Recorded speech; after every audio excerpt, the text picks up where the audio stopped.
बहुत सारे लोगों का फोमो ये होता है कि बड़े पैसे वाला ही इस मार्केट में पैसा बनाता है। लास्ट ईयर में 48 आईपीओ ना आए हैं, जिसमें से ऑलमोस्ट बहुत सारे आईपीओ का रिजल्ट बहुत खराब रहा है। 300 रुपीज से ना 3500 रुपए लेके गया उस स्टॉक को सिर्फ 1 ईयर। बेशक कितनी भी अच्छी कंपनी हो, रिटेलर ने अगर कभी भी किसी आईपीओ स्टॉक्स में पैसा लगा दिया तो 1-1.5 साल 2 साल से ज्यादा कभी पेशेंस नहीं रखेगा। ये सिस्टम में अगर आना है ना तो पहले सिस्टम को समझना है। बहुत सारे लोगों का फोमो ये कि लाख 2 लाख रुपए लेके आते हैं मार्केट में और वो समझते हैं कल से हम लोगों की दुकान चालू हो गई। लेट रही दुनिया वाला की वाइफ ने ना लास्ट ईयर में 500 करोड़ रुपए लूज किए। मार्केट देती है तो छप्पर फाड़ के देती है और मार्केट जब लेती है तो थप्पड़ मार के लेती है।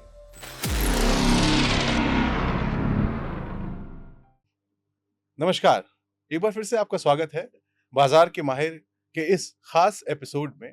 और जैसे कि हमारी हर बार कोशिश रहती है कि हम आपका परिचय कराएं किसी एक ऐसे गेस्ट से जो कि इस स्टॉक मार्केट में काफी सालों से हैं और वो कई सारी स्ट्रैटेजीज से, कई सारे तरीकों से इस मार्केट को काफी गहराई से समझ चुके हैं। और इसी श्रृंखला में आज हमारे साथ हैं शोएब आलम जी, जो कि फुल टाइम ट्रेडर हैं, लेकिन ये आज आपके लिए खास इंस्ट्रूमेंट में इन्वेस्टमेंट कैसे करें उसके बारे में बात करेंगे। लेकिन वो सब बातें होंगी हमारी बाद में। साथ में शोएब जी की एक स्ट्रैटेजी भी होगी और इसके बाद कई ढेर सारी बातें होंगी। लेकिन उससे पहले, जैसा कि हमारा हमेशा उद्देश्य रहता है कि हम आपको कुछ ऐसा टेक अवे दे सकें, कुछ ऐसी चीजें बता पाए ताकि आप जब इस मार्केट में अपना पहला कदम रखने वाले हैं या रख चुके हैं तो आपकी मदद हो। Shoaib ji, thank you sir, welcome thank you so बाजार मच। के माहिर आपने पर। मुझे यहाँ पर इनवाइट किया बाजार के माहिर पे। तो आज मेरी कोशिश सबसे ज़्यादा यही रहेगी कि अपना पूरा एक्सपीरियंस जी आप लोगों के साथ शेयर करूँ और जी, जो मेरी 12 इयर्स की जर्नी है, जितने अप एंड डाउन इस मार्केट में रहे हैं या बिल्कुल। मैंने तो मैं देखे हैं। यही आपसे जानना चाह रहा था कि अगर हम आपकी 12 साल की जर्नी है, मैंने आपको इंट्रोड्यूस कर ही दिया है। सबसे पहले मैं आपसे जानना चाहूंगा कि ये जर्नी की शुरुआत हुई कैसे?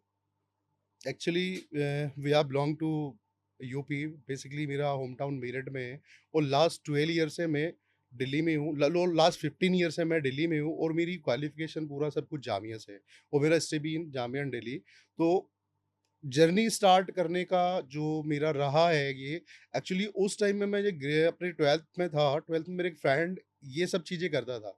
मेरे को इस स्टॉक मार्केट का एस भी नहीं आता था, बिल्कुल कोई नॉलेज नहीं थी। बट रिसेंटली उस टाइम पे एक बहुत बड़ी मिस हैपनिंग मेरी लाइफ में हुई कि उस मेरे फ्रेंड ने उस टाइम में 2000, मैं बात कर रहा हूँ 7-8 की, कुछ क्रिप्टोस में पैसे लगाए और वहाँ पर उसका 20-30 हज़ार रुपए का कुछ लॉसेस हुआ और उसके फादर ने रिसेंटली उसको कुछ बोला और उसने वहाँ पे फैन पे हैंगिंग करके ना सुसाइड कर लिया। तो स्टॉक मार्केट में बहुत सारे लोग बोलते हैं मैंने पैसा लूज़ किया, मैंने बहुत सारी चीज़ें लूज़ की, मैंने ना बहुत कुछ लूज़ किया। मैं हमेशा जैसे कि अपने ऑडियंस को मैं बोलता हूँ कि मैं जो इस मार्केट में खो चुका हूँ, तो उसका रिप्लेसमेंट शायद पैसा नहीं है। उसका वो जो सिगरेट था कि पैसा लूज़ करने वाला, वो मुझे पता था या फिर उसके फादर को पता चला जब उसने पैसा लूज़ किया। लूज़ करने के बाद में बट जब सुसाइड किया तो उसके फादर ने, मतलब मैं बहुत टच में था दोनों के। उसके जो फादर मुझे हमेशा बेटे की तरह ही मानते थे। मैंने उनसे डिस्कस किया कि अंकल थोड़ा-सा हो गया है। बट ये एक डर जो हो गया ना वहाँ से, बहुत ज़्यादा लाइफ़ में बैठ गया कि मतलब इस इतनी बड़ी एक दुर्घटना मेरी लाइफ़ में आ गई। स्टॉक मार्केट से डर वहीं से लगने स्टार्ट हो गया। बट जैसे ही मैं दिल्ली आया, अपनी एजुकेशंस के लिए आगे बढ़ा, वहाँ पर जो मेरा पूरा फ्रेंड सर्कल था एग्ज़ैक्टली, वो पूरा का पूरा वो सब ट्रेडर थे। क्योंकि उस टाइम तक 2007-8 तक ना हम लोग डिजिटल की तरफ आना स्टार्ट हो गए थे। हम्म। तो डिजिटल हो रहा था तो लोग पहले ब्रोकर्स के यहाँ जाके ट्रेड करते थे। फिर थोड़ा-थोड़ा ऐप्स आनी स्टार्ट हो गई, वहाँ पर ऐप आने के बाद वहाँ से ट्रेडिंग ऐप करना, से पहले वेबसाइट आनी शुरू हो गई, वेबसाइट आनी आईसीआईसी स्टार्ट हो डायरेक्ट आ गई। गया। तो हम लोग कहीं न कहीं, मेरा सब मुझे आई थॉट कि मुझे सबसे पहले याद है मेरा 2006 में या 2005 में मेरा अकाउंट खुला था शेर खान में। तो उसमें भी ये था कि ब्रोकर्स आपको टिप्स दे रहा है, आप ट्रेड कर रहे हो। तो धीरे-धीरे जैसे ही डिजिटल बढ़ता गया, तो डिजिटल बढ़ने के बाद वो मेरा जो कॉलेज का फ्रेंड सर्किल था पूरा, कॉलेज के फ्रेंड सर्किल में मोस्टली बहुत सारे लोग ट्रेड्स कर रहे थे। बट प्रॉफिटेबल उस टाइम भी कोई नहीं था। ना इन्वेस्टमेंट में प्रॉफिटेबल था, ना ही वहाँ पर कोई ऑप्शन ट्रेडिंग में प्रॉफिटेबल था। मंथली ऑप्शन ट्रेडिंग वो लोग करते थे उस टाइम में, प्रॉफिटेबल वहाँ पर कोई भी नहीं था। तो जो पहले मैं खो चुका था चीज़ें, वहाँ डर तो कहीं न कहीं बहुत सारा था मेरी लाइफ़ में कि एक बहुत बड़ी चीज़ खो चुका हूँ, अपने एक दोस्त को खो चुका हूँ इस लाइफ़ में। तो जो ट्रेडिंग से ही खोया था एग्ज़ैक्टली, पूरा का पूरा था ही वो कि उसने कुछ एक छोटा-सा अमाउंट लूज़ किया और उसके फादर मतलब कुछ इस तरीके से हुआ, तो वो सुसाइड कर लिया उसने। तो वो मेरी एक लाइफ़ का बहुत बड़ी मिसहैपनिंग थी, जिसको मैं, मतलब मुझे हमेशा याद रहती है वो सारी चीज़ें। लेकिन कहीं ना कहीं इसी इंसिडेंट के बावजूद आप आज 12, 14, 15 साल से इस प्रोफेशन में, मैं कहूँगा, एग्जैक्टली। उस इंसिडेंट ने आपको कौन सी एक ऐसी चीज सिखाई, कौन सी ऐसी गलती से वास्ता करवाया जो आपने गांठ बांध ली कि ये नहीं करना, चाहे कुछ भी हो जाए? एग्जैक्टली जब मैं आया मार्केट में, मतलब मैंने स्टार्ट किया दिल्ली में, क्योंकि आप लोगों के अब हम लोगों के साथ एक बहुत सारी चीज़ें हैं जो हम लोगों का ग्राउंड सर्किल होता है ना, आउटसाइड का, हम लोग कहीं ना कोई इस माहौल में ढल जाते हैं, ना चाह के भी कहीं ना कहीं चले जाते हैं। मेरे को प्रॉपर माइंडसेट यही था कि मुझे कभी ट्रेडिंग करनी नहीं है, बट जैसे ही मेरे दोस्त रात दिन सुबह शाम बैठना सबके साथ था, कॉलेज साथ थे, शाम को टी पॉइंट पे जाते तो वो साथ बैठते थे, तो फिर वो माहौल बनता गया। और फाइनली मेरा डिसीजन यही था कि अगर मैं इस फील्ड में आता हूँ तो मैं कभी बैकआउट नहीं करूँगा, बिकॉज कुछ गॉड गिफ्टेड इंसान के पास होते हैं, कुछ गॉड गिफ्टेड कि मेरा हमेशा से एक ही चीज रहा है कि मैंने जिस चीज में भी दिया है ना अपना 100% दिया है। मैंने कभी जिंदगी में हारना नहीं सीखा, मतलब मुझे हमेशा ये रहा है कि मुझे जो करना है 100% देके करना है। रिजल्ट क्या होगा वो रिजल्ट के बाद आने वाले टाइम ही बताएगा, रिजल्ट हम पहले डिसाइड नहीं करते। तो जो मेरे दोस्त करते थे मुझे उन्होंने थोड़ा सा सपोर्ट भी किया, फोर्स किया, स्टार्ट किया। फिर मेरे जब अंदर से लगा ना मुझे कि नहीं यार करना चाहिए, बट रीजन एक ही था कि करना है तो फुल फ्लैश में करना है, और करने के बाद फिर पीछे नहीं हटना है। कुछ भी हो जाए करना है, क्योंकि जब तक आप अंदर से नहीं चाहोगे ना कभी किसी चीज को पाने के लिए या किसी चीज में सक्सेस होने के लिए, जब तक अगर कहीं भी आपका मन डगमगा रहा है किसी चीजों को लेके, तो सक्सेस भी आपको कभी मिलेगी नहीं उन सब चीजों में। सक्सेस तभी होगी जब अपना 100% दोगे। हाँ, तो बेसिकली आपका कहना ये है, और शायद मेरे ख्याल से आज के टाइम पे जो भी नए लोग आते हैं ट्रेडिंग में, इस प्रोफेशन में या मार्केट में, कहीं ना कहीं वो उसको, इस पूरे एक्सरसाइज को एक पार्ट टाइम की तरह समझते हैं कि एग्जैक्टली। ये पार्ट टाइम, मेरी पार्ट टाइम इनकम है, मेरी ये हसल है, मेरा ये वो पैसे हैं जो कि मैं रोज कमा के घर जाऊंगा, लेकिन वो कभी इसको फुल टाइम नहीं करते हैं। और शायद ये गलती उनको काफी भारी पड़ सकती है। तो आप कुछ ऐसा बताइए, मतलब आप इतने साल से इसमें प्रोफेशन में हैं, कि पार्ट टाइम मानकर अगर आप मार्केट में आते हो तो ये कितना नुकसान आपको दे सकता है, और अगर आपके पास समय नहीं है तो आप क्या करें? सबसे पहले मैं बात करूंगा आपका जो आप बोल रहे हो कि अगर सामान समय नहीं है तो तब हम लोगों को क्या करना चाहिए। मैं हमेशा से जो मेरा मतलब मैं हमेशा एक ही बात को बोलता हूँ, अगर आप इस मार्केट में न्यू हो तो एटलीस्ट कम से कम ऑप्शन से 2 से 3 साल दूर रहो। 2 से 3 साल दूर रहो और इन्वेस्टमेंट पे स्टार्ट करो। जब तक आप मार्केट के बिहेवियर को नहीं समझते हो, market actually stock market is dynamic, हमेशा अपना गिरगिट से भी ज्यादा तेज रंग बदलती है। स्टॉक मार्केट आपको गिरगिट से ज्यादा रंग बदलती दिखेगी, क्योंकि हर एक 5 मिनट बाद कैंडल चेंज होती है, मोमेंटम चेंज होते हैं, स्टॉक की न्यूज चेंज होती है। तो आपको गिरगिट से ज्यादा तेज ना स्टॉक मार्केट बदलती दिखेगी।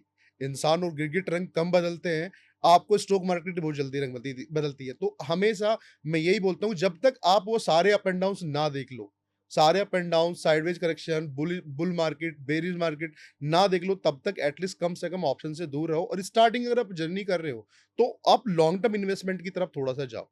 मतलब लॉन्ग टर्म इन्वेस्टमेंट, एक थोड़ा सा इन्वेस्टमेंट स्टार्ट करो, साल 2 साल 3 साल, और मार्केट को समझना स्टार्ट करो, स्टडीज करना स्टार्ट करो, पढ़ो इन सब चीजों को। आप अच्छे मेंटर्स के साथ जुड़ो, किसी के भी जो एग्जैक्टली मेंटर्स मींस, मेंटर्स भी आजकल दो तरीके के, वो भी एक छोटा सा मैं बता दूं, जो आपको अपने पैसे से हाइप दिखा के आपको इंप्रेस कर रहे हैं, मिस सेलिंग। मैं एग्जैक्टली, या फिर अपनी बड़ी बड़ी गाड़ियां दिखा के इंप्रेस कर रहे हैं। तो ऐसे मेंटर्स को कभी मत चुनो जो आपको अपना कुछ दिखा के इंप्रेस कर रहे हैं। एग्जैक्टली जैसे मेंटर्स को आप चुनो जो मार्केट में कभी भी आते हो, जो आपको रियल नॉलेज दे, आपको लॉस और प्रॉफिट दोनों की नॉलेज दे।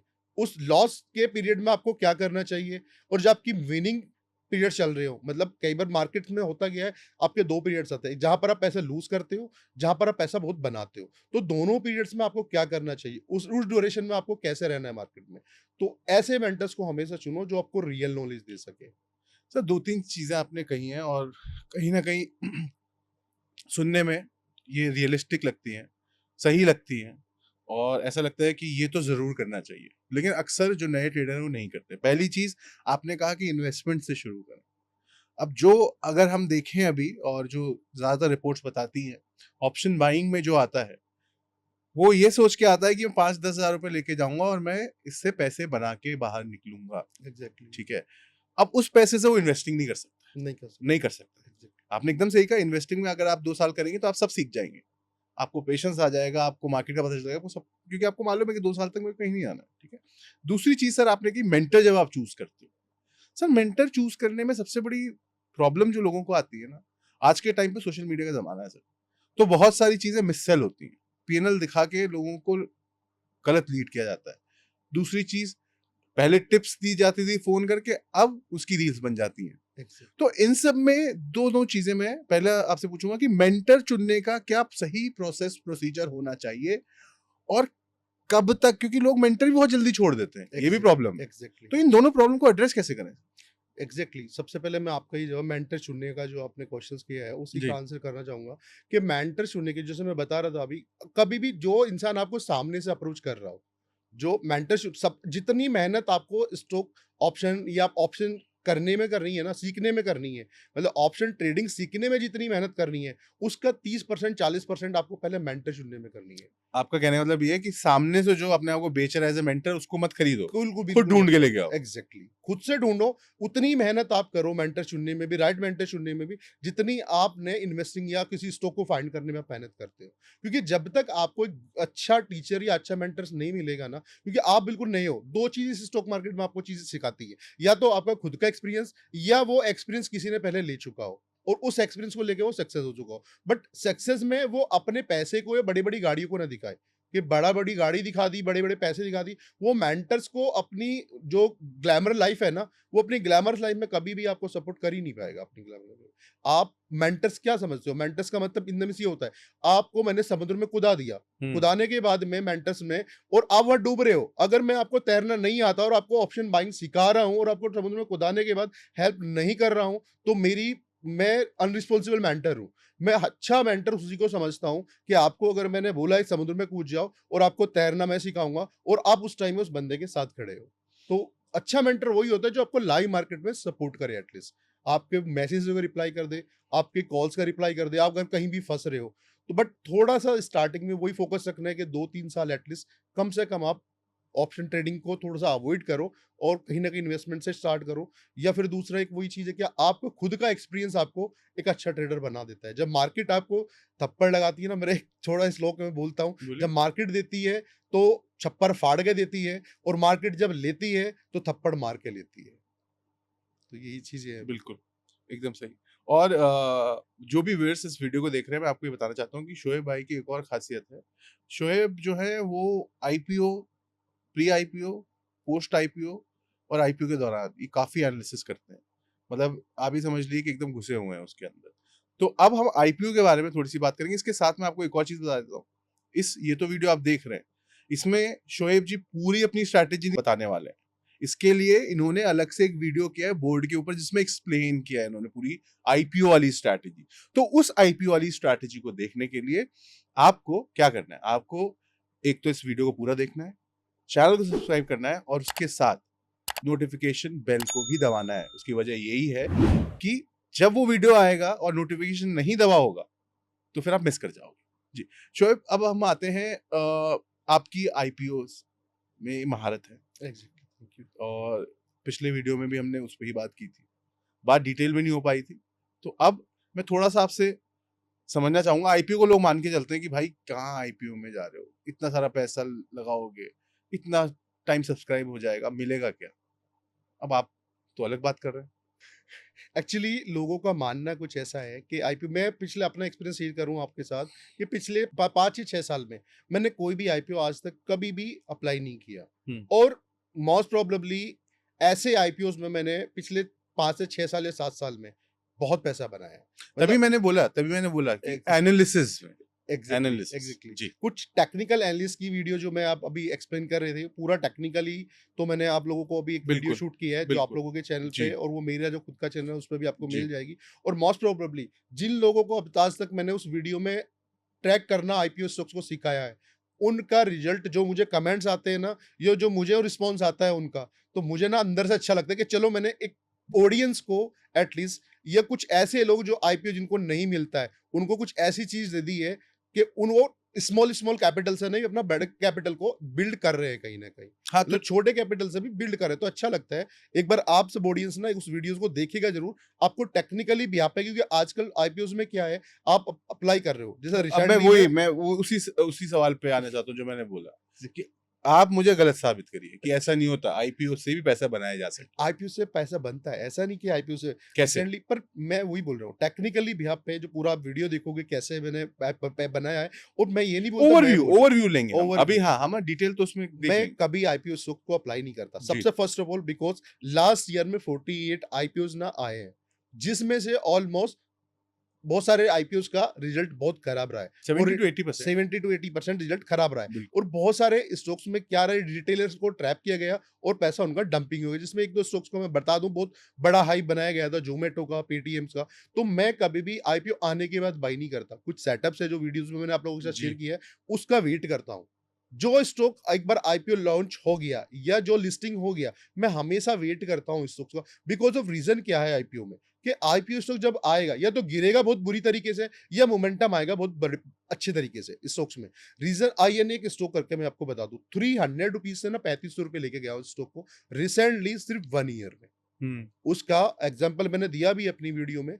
सिर्फ 300 रुपए में उस स्टॉक्स का आईपीओ आया और 3500 रुपए तक मैंने राइट किया पूरा। तो मेरे हिसाब से इतना बड़ा रेवेन्यू क्रिएट करना एक इन्वेस्टर तो नहीं कर सकता। आप किसी भी स्टॉक्स में पैसा लगाओ, मल्टीबैगर ढूंढते हो, तो इतना शायद उसमें नहीं होता जितना मैं आईपीओ, क्योंकि मैं बताया ना, आईपीओ स्टॉक में मोमेंटम स्टॉक्स में बहुत होता है। मतलब मेरा एक्सपीरियंस ये रहा है कि अगर मैंने ऑप्शन बाइंग में अपने कैपिटल को 50-60% डबल किया, मतलब 50-60% गेन किया है, तो मैंने उतना आईपीओ भी बना दिया। तो मैं वही बोलता हूँ, आईपीओ स्टॉक्स में पैसा बन सकता है, बट कुछ टेक्निकली एनालिसिस करने के बाद। आईपीओ स्टॉक्स में मैं कभी अप्लाई नहीं किया। आईपीओ स्टॉक को आने दो, एक सेटअप है, उसको प्रॉपर फॉलो करो, प्रॉपर एंट्री करो, प्रॉपर एग्जिट करो, तो आपको आईपीओ स्टॉक्स में पूरा का पूरा पैसा बनेगा। रीजन ऑफ, मैं उसका एक एग्जांपल दे दूं छोटा सा। हम रिटेलर्स को ना, हमेशा हम रिटेलर्स को बिहाइंड द स्क्रीन क्या चल रहा है वो कभी पता नहीं होता भाई। अब पेटीएम को कौन बोल सकता था 1500 रुपए का पेटीएम 500 रुपए में कब मिलेगा? कोई बोल सकता? जोमेटो कहाँ लिस्टिंग हुआ, कहाँ 50 रुपए पे आ गया? तो वहां पर हम लोग को जब जिसको मिला, वो स्टॉक्स मिला, मिलने के बाद में रिटेलर्स का पेशेंस इतना ही होता है, एक स्टॉक में 2 साल से ज्यादा कभी नहीं रुकता। बेशक कितनी भी अच्छी कंपनी हो, रिटेलर ने अगर कभी भी किसी आईपीओ स्टॉक्स में पैसा लगा दिया, तो 1-1.5 साल 2 साल से ज्यादा कभी पेशेंस नहीं रखेगा। जैसे ही वो स्टॉक को बेचेगा, बेचने के बाद में मोमेंटम करना चालू कर देगा स्टॉक। ये हम लोगों की रिटेलर्स की खासियत है। आईपीओ मिला, टॉप पे बाय करना है, बॉटम पे सेल करना है, और वो स्टॉक जब रन अप करेगा अपना, तो रन अप करने के बाद में पूरा दुखी होना हम लोग उसमें होंगे ही नहीं वहां पे। दुखी होना है उसके दुखी होना कि यार मैंने बेच दिया और अब चल दिया। तो ऐसा नहीं है, आईपीओ में पैसा बनता है, थोड़ा टेक्निकल एनालिसिस करनी पड़ती है उसके लिए। आईपीओ में पैसा बनता है, पर हाँ, आईपीओ मैं अवॉइड करता हूँ थोड़ा आईपीओ को अप्लाई करने की। मेरे अगर पीएनएल देखोगे, कभी आज तक एक भी आईपीओ मैंने अप्लाई नहीं करते हैं। हाँ, अप्लाई लेकिन जो आईपीओ आ जाता है उसको उसकी मैं trade एनालिसिस, हाँ, हाँ, उसको पूरी अपनी एनालिस्ट के लिए करने के बाद मैं उसको पूरा ट्रेड करता हूँ। जैसे रिसेंटली में ओला इलेक्ट्रिक का आईपीओ भी जी। आया, मैंने अप्लाई नहीं किया। फर्स्ट डे फर्स्ट कैंडल पे मैंने बाय किया। हम्म। फर्स्ट डे फर्स्ट कैंडल पे मैंने बाय किया, 50-60% का उसने रिटर्न दिया, 145 पे मैं सेल आउट किया, और आज 120 वो स्टॉक आ गया। तो मेरा रिटर्न 80, मतलब 85 पे मैंने बाय किया और 140, तो मुझे वो शॉर्ट टर्म जो मेरा था, within a week, within a 10 days trading days थे, उसमें जितना मुझे रिटर्न मिलना था मिल गया। मोस्ट प्रोबेबली अब किसी भी स्टॉक्स में इन्वेस्ट करने जाओगे, एक साल में आप 30 से 40%, 50% निकालने के लिए ना, रिटर्न निकालने के लिए ऑलमोस्ट आपको साल 2 साल का वेट करना पड़ेगा, जो कि मेरी जर्नी वो 10 दिन में कंप्लीट हो गई। तो मैं इसीलिए पसंद करता हूँ ज्यादा आईपीओ स्टॉक्स को, बिकॉज ऑफ मोमेंटम उसमें रहता है। अगर मेरे सेटअप पे आया, मुझे रखना है, सेटअप पे नहीं आया, तो फिर स्टॉक्स को टाटा बाय बाय। अब मैं एक और चीज आप बता रहे थे, आपसे जब बात हो रही थी, तो ऑप्शन बाइंग की तरफ भी है आपका रुझान, हाँ, लेकिन उसमें आप स्टॉक्स में डील करते हैं। हाँ, इंडेक्स, क्योंकि ज्यादातर जनता अगर देखा जाए इस समय वो इंडेक्स पे रहती है, क्योंकि कहीं ना कहीं वो एक्सपायरी वाला जो फैक्टर है वो उनके दिमाग में रहता है। एग्जैक्टली। मुझे बताइए कि स्टॉक्स में कम लोग रहते हैं, इंडेक्स एक्सपायरी जो कि ज्यादा रिस्की है उसमें ज्यादा लोग रहते हैं, तो आप स्टॉक्स अगर प्रेफर करते हैं तो क्यों? उसके कई सारे रीजन है, मैं आपके साथ एक्सप्लेन करूंगा। मोस्ट प्रोबेबली यहाँ पे ना एक दो कैटेगरी बहुत है लोगों की, जो ऑप्शन ट्रेडिंग बाइंग में हमेशा, अभी जैसे सेबी का डेटा मैं आपको एक बार एक्सप्लेन कर दूं, 95% कैटेगरी लोग लॉस में, 95% लोग लॉसेस में। हाँ। और सेबी भी बोलता है भी ऑप्शन बाइंग मत करो, बिल्कुल। ऑप्शन बाइंग करनी ही नहीं है, ठीक है। तो 95% लोग जो कैटेगरी में लॉसेस में, वो कौन है? मतलब ज्यादा अगर मैंने और एनालाइज किया इस चीज पे, बहुत डीपली जाके एनालाइज किया, तो मुझे एक दो ही चीज मिली है वहां पे। या तो जो प्राइस एक्शंस को ट्रेड कर रहे हैं, उसमें से वो 5% सक्सेस है, 95% लॉसेस में है। या जो ऑप्शन चेन को देख के ट्रेड कर रहे हैं, उसमें से वो 5% सक्सेस है, 95% लॉसेस में है। या वो जो टिप्स बेस्ड काम कर रहे हैं। हुँ, रिटेलर्स में सबसे बड़ा problem tips based option trading, जो ऑप्शन चेन देखते हैं वो, हुँ, दूसरा जो ऑप्शन प्राइस हम देख के ना, प्राइस एक्शन देख के जो ट्रेड करते हैं वो। बिकॉज ऑफ एक रीजन ये है कि मंथ यहाँ पर वीकली आपको ना, और इंडेक्स में ना वीकली एक्सपायरी है, हुँ। और स्टॉक्स में आपकी मंथली एक्सपायरी मंथली है। यस। मैं फॉर एग्जांपल एक बास्केट यूज करता हूँ मंथ के फर्स्ट वीक में, मैंने 5 स्टॉक के या 7 स्टॉक के 10 स्टॉक्स के ऑप्शन बाय किए, और पूरे मंथ में, पूरे मंथ अगर स्टॉक बुलिश है, पहले वो टेक्निकली पूरी एनालिस्ट करके स्टॉक्स फाइंड करना है। उसके बाद मोस्ट प्रोबेबली एक स्टॉक को मैं 4 बार ट्रेड करता हूँ पूरे मंथ में। एक स्टॉक को 4 बार ट्रेड करूँ, स्टॉक मोमेंटम करेगा, टाइम वाइज करेक्शन जाएगा या प्राइस वाइज करेक्शन होगा, अगेन बुल करेगा, फिर एंट्री लूँगा। तो इसलिए मुझे थोड़ा-सा कंफर्ट ज़ोन रहता है, क्योंकि मैं कभी भी स्कैल्पिंग पे बिलीव नहीं करता हूँ। मेरा थोड़ा-सा होता है कि मैं थोड़ा स्विंग स्विंग ट्रेड की तरफ जाऊँ। तो वो स्टॉक्स में मतलब मुझे मिल जाता है, जब जब मुझे एंट्री मिलेगी स्विंग ट्रेड के लिए मैं जाऊँगा। प्राइस एक्शंस देखना मुझे इसलिए नहीं पड़ता, इसलिए मैं बिलीव नहीं करता कि बहुत सारी कैटेगरी लॉसेस में है। तो जो स्टॉक्स में मुझे 2, 3, 4 बार एंट्री दे दी मंथ में, मेरा काम उसमें बन जाता है। प्राइस एक्शंस सॉरी हम लोग बात कर रहे थे अभी इंडेक्स ट्रेडिंग की। हुँ, तो ये वाली जो कैटेगरी मैंने आपको एक्सप्लेन करी है, अब ये कैटेगरी वही है जो 95% लोग देख रहे हैं। ऑलमोस्ट आप देख लो, आप अगर सुनते भी होंगे बहुत सारे लोगों से, मैं ऑप्शन चेन देख के ट्रेड कर रहा हूँ, या मैं प्राइस एक्शन पे ट्रेड कर रहा हूँ, स्कैल्पिंग कर रहा हूँ। मैं हमेशा की बात को बोलता हूँ, आप अगर इस मार्केट में स्टे करना है, तो आप मंथली ऑप्शंस बाय करो। अगर ऑप्शन बाइंग में अगर आपको जाना है, वीकली ऑप्शंस को थोड़ा सा अवॉइड करो जब तक आपकी एक्सपर्टाइज ना आ जाए। या आपको सबसे पहले मार्केट में आपको अपना कंफर्ट जोन भी फाइंड करना है। Comfort zone in the means, मैं स्विंग ट्रेड में कंफर्ट हूँ, ऑप्शन ट्रेडिंग के मैं मंथली ऑप्शंस में कंफर्ट हूँ, या कैश ट्रेडिंग में कहाँ कंफर्ट हूँ, या मैं फिर फ्यूचर बाइंग में कंफर्ट हूँ। तो बट प्रॉब्लम क्या है, लोग अभी तक अपने कंफर्ट जोन को ही नहीं समझ पाते। उनको वो हीरो जीरो पे ही जाना है, मतलब गैम्बलिंग जो करनी है, मेरे मेरे नजरिए में हीरो जीरो वाले गैम्बलिंग है। ये जो बिल्कुल है। लोग करते हैं कि हीरो, मेरे लास्ट 15 अगर आप देखोगे ना, पिछले 5-6 साल से ना, मेरे पीएनएल में एक भी आपको हीरो जीरो नहीं मिलेगा। हुँ, और रिसेंटली मैंने आपका पीएनएल अपना शेयर किया था लास्ट मंथ का ही। ऑलमोस्ट मेरा गेनिंग तो ना 35 या 36 के मंथ का ना, मंथली पीएनएल लैक्स में ना प्रॉफिट में था। जो लास्ट मंथ था 36, मैंने अपना जो पीएनएल था वो 36 लाख प्रॉफिट में था, जो मैंने अपना पीएनएल शेयर किया हुआ है। ऑलमोस्ट मैंने अपने यूट्यूब पे पूरा डाला हुआ है पीएनएल, पूरा का पूरा आप लोग जाके वहां पर भी देख सकते हो। बट एक भी ट्रेड उसमें वीकली नहीं था। जो भी ट्रेड्स थे, सब मंथली ट्रेड्स थे, चाहे वो ऑप्शंस के हो, चाहे वो इंडेक्स के हो। मैं निफ्टी का ऑप्शन बाइंग भी करने जाता हूँ ना, या इंडेक्स में बैंक निफ्टी का भी ऑप्शन बाइंग करने जाता हूँ, तो वो भी मंथली बाय करता हूँ। ऑलमोस्ट ऐसे ऑप्शन पे मैं प्रिपेयर करता हूँ जिसमें मुझे ट्रेडिंग के 20 डेज ट्रेड करने के लिए मिल जाए। फॉर एग्जाम्पल, मैंने कोई भी ऑप्शन बाय किया 500 रुपीज पे, और वो अब मेरे ट्रेड के अगेंस्ट चला गया। ट्रेड अगेंस्ट जाने के बाद अब मेरे पास कितना लंबा टाइम है, हुँ, प्राइस अगर मेरा हाफ भी हो जाता है, 250 भी आ जाता है, तो मेरे पास ऑप्शंस क्या-क्या है सबसे पहले? फ्यूचर बाय करके रिकवर कर सकता हूँ, सेलिंग करके रिकवरी कर सकता हूँ, हेज बना के रिकवरी कर सकता हूँ। तो मेरे पास ऑप्शंस है। बट जो हम ऑप्शन ट्रेडिंग में जा रहे हैं वीकली में, एक 5 मिनट की कैंडल्स आपके कैपिटल को ना 50% कर देती है। वहाँ आपके पास क्या ऑप्शंस है? नहीं, वहाँ आपका कैपिटल जो गया, एसल गया। वहाँ पर वो लोग वो कहते हैं ना कि बॉटम पे टॉप पे पकड़ना, मतलब बॉटम पे पकड़ना टॉप पे बेचना, वो पॉसिबल नहीं है। नहीं। होता है, अगर आपको नॉलेज है, आपका एक्सपीरियंस है। जितने लोग मेरे साथ जुड़े हैं, मैंने उनको बोला आज बॉटम पे पकड़ेंगे, कल टॉप पे बेचेंगे। वो लोग वही बोलते हैं जिनको थोड़ा सा एक्सपीरियंस नहीं है, या मतलब चीजें स्कैल्पिंग में ही जाना है। वो मैं बोलता हूँ कभी बॉटम पे नहीं पकड़ सकते, कभी टॉप पे नहीं बेच सकते। उनको बीच का मोमेंटम ही चाहिए। हम लोग ट्रेड बाय करते हैं और रिलैक्स होकर बैठते हैं आराम से, क्योंकि हम लोगों के पास टाइम साइकिल है। उस ट्रेड का बाय करने से पहले उस ट्रेड को मैनेज करने का हम लोगों के पास टाइम है एग्जैक्टली। तो इसलिए मैं बहुत रिलैक्स करके ट्रेड करता हूँ उसमें। तो गोइंग फॉरवर्ड से जैसे आपने बताया वही हम शुरू में भी मैंने जो बात बोली आपसे कि बातें जो आप कर रहे हैं वो एकदम सही है, लेकिन दुनिया सुनती नहीं है, ठीक है? और ख़ास तौर से जो नए ट्रेडर वो आ रहे हैं क्योंकि उनका मकसद, उनका जो गोल है, पहले तो मैं कहूँगा वो गोल अपना डिफाइन ही नहीं कर पाए हैं। एग्जैक्टली वही तो गोल ये मैंने नहीं हो जैसे आपको सकता। बोला ना, लोग जी, अपने कंफर्ट जोन ही नहीं पहचान पाते एग्ज़ैक्टली, मार्केट में। एग्ज़ैक्टली। तो गोल अपना डिफाइन नहीं कर पाए। कहीं न कहीं वो पैसे से पैसा और जल्दी से जल्दी बनाना जल्दी चाहते से हैं और इसी चक्कर में वो सब गलतियाँ होती हैं। फिर भी हम मान के चलते हैं कि कोई अगर नया कोई आ रहा है इसमें जिसको शुरू करना है ट्रेडिंग, तो कौन-सी वो कुछ चीज़ें हैं जिसके बारे में वो बहुत ज़्यादा ध्यान करे और कौन-सी वो चीज़ें जो वो बिल्कुल भी ना करे? अगर मेरे एक्सपीरियंस से मतलब देखा आपके जाए, एक्सपीरियंस से हाँ, बिल्कुल। कि क्या करना चाहिए उनको, जैसे मैंने जी, आप लोगों आपके साथ शेयर किया कि एटलीस्ट मिनिमम 2 से 3 ईयर 2 चीज़ों पे पूरा फोकस रखें। ऑप्शंस को पहले समझना बहुत ज़रूरी है जी, कि ऑप्शंस काम कैसे करते हैं। मैं अपना एक एक्सपीरियंस बताऊँ आप जी। लोग, अभी बहुत सारे लोग ना ऑप्शंस को ये नहीं समझ पाते कि हम लोगों को फ्यूचर का चार्ट देख के ऑप्शन में ट्रेडिंग करनी है या स्पोर्ट का चार्ट देख के ऑप्शन में ट्रेडिंग करनी है। मेरे पास उन लोगों को कई बार पीएनएल आते हैं ना, लॉसेस में होते हैं, तो उनको यही आज तक नहीं पता, और 50-50 लाख के लॉस के मेरे पास पीएनएल आते हैं। मतलब 50 लाख के लॉसेस के पीएनएल मैंने देखा है, बट उनको ये नहीं पता कि मेरे को स्पॉट देख के ट्रेड करना है या विक्स का बिहेवियर क्या होगा या विक्स का इफेक्ट क्या ऑप्शंस में बाइंग करने होगा। एक मतलब उन लोगों को इस चीज के बारे में बिल्कुल भी नहीं पता, उन लोगों का करोड़ करोड़ रुपए के ऑप्शंस बाय करके बैठे हुए।